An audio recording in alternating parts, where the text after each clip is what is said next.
You called your dog's name. They heard you. You saw it. They looked right at you.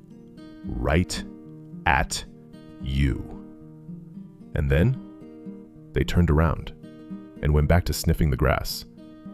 That moment, that 1 second eye contact, is the most frustrating thing a dog owner experiences. Because it wasn't confusion. It wasn't deafness. It was a choice.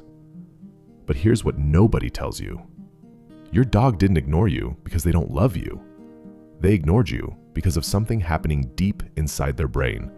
Something rooted in science, in genetics, and honestly, in mistakes you didn't even know you were making.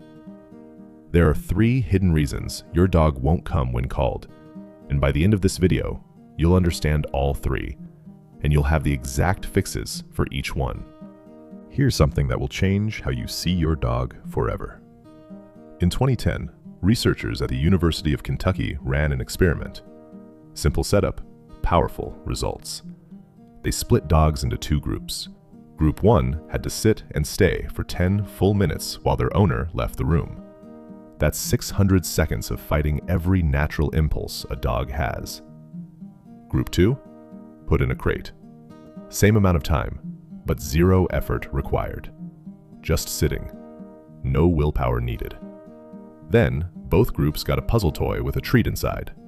Normally, these dogs could open it easily, but the researchers had sealed it shut. They just wanted to see how long each dog kept trying. The sit-stay dogs gave up dramatically faster. Why? Because they had already used up their self-control. Their mental fuel was gone.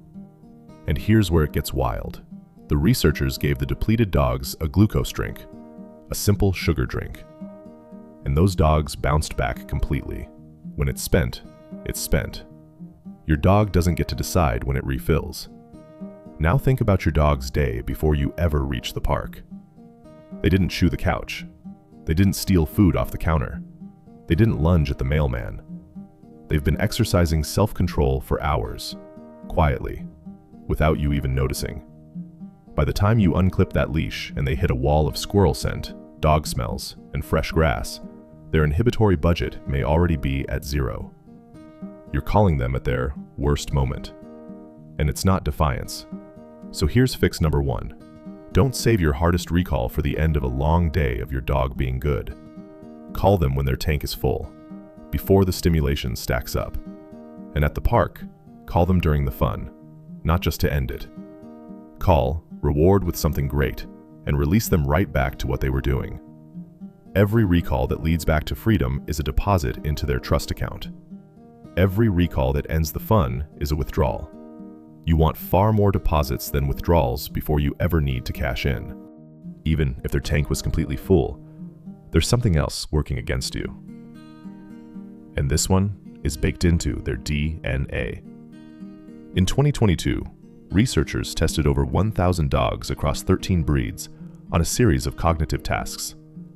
One task measured inhibitory control. The dog could see a treat through a transparent barrier and had to go around to the open end, instead of nosing straight at it. Simple task. Massive breed differences. Belgian Malinois, German Shepherds. Breeds selected for explosive responsiveness, they scored the lowest on impulse control. That fast twitch reactivity that makes them extraordinary working dogs, it comes packaged with impulsivity. They are literally built to act first and think second. Meanwhile, golden retrievers and border collies, bred for sustained cooperation, for checking in with their human before making decisions, scored the highest. They look back at their owner when things get hard. It's not personality, it's generations of selective breeding.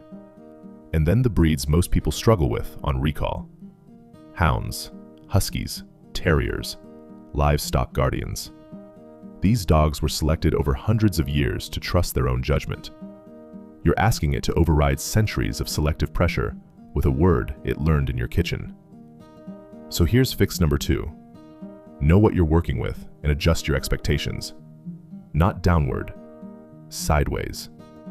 If you have an independent breed, your recall may never look like a golden retriever's eager sprint. And that's not failure. Use a long line in high distraction environments so you're not gambling on a recall you haven't fully built yet. Practice in gradually more challenging settings, not at the hardest level first. And recognize this: a 3-second delay from a beagle who's mid-scent is a dog overriding its own design to come back to you. I saved this one for last, because it's the hardest to hear. Researchers taught a dog to recall using 2 different cue words. One word, let's call it word A, had been trained with occasional leash corrections, light ones, the kind many people use every single day. The dog came when called, but slowly, body tense, head low, cautious.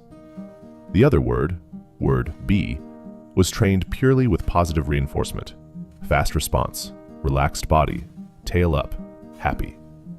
Then the researchers did something clever. They used each recall word to reinforce a brand new behavior, touching a nose to a target.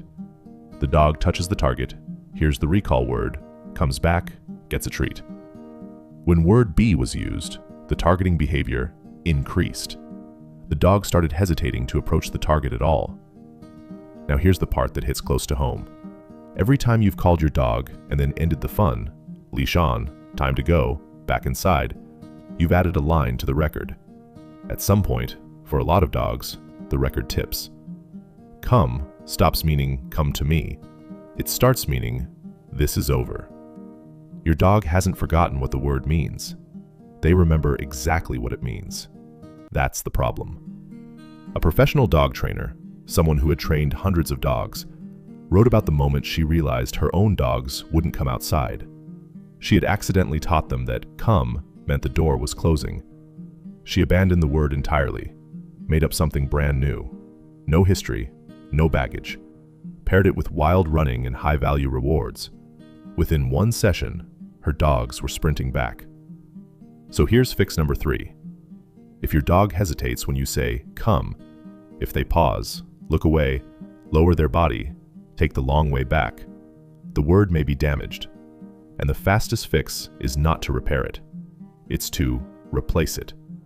You're not retraining a behavior. Your dog already knows how to walk toward you. You are rebuilding their trust in a single word. That is a completely different project. Now you know what's behind that look. A self-control budget that might already be spent. Which one do you think is doing the most damage with your dog right now? Tell me in the comments. I read every single one. And if this changed how you see your dog, share it with someone whose dog just doesn't listen. Because now you know, it was never really about listening.